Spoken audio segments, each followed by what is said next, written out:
திருவண்ணாமலையில் கிரிவல பாதையில் 8 திசைகளுக்கும் ஒவ்வொரு லிங்கம் இருக்கும்.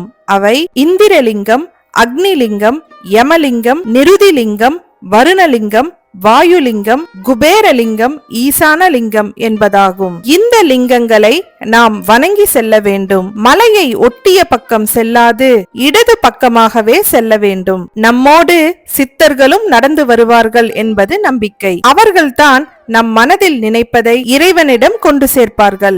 இறைவனை நினைத்தபடியே, அண்ணாமலைக்கு அரோகரா என்று மனதில் நினைத்தபடியே நடக்க வேண்டும். மலையை பார்த்து கைகூப்பி வணங்கிக் கொண்டே செல்ல வேண்டும். பிறகு வானத்து நிலவை ஒரு தரம் பார்த்தல் அவசியம். இந்த மலையை ஒவ்வொரு மாதமும் பௌர்ணமி நாளில் சுற்றி வருவது மிகவும் விசேஷமானது. கோவிலில் 9 கோபுரங்கள் உள்ளன. இந்த கோவிலின் உள்ளே 6 பிரகாரங்கள் உள்ளன. 142 சன்னதிகள்,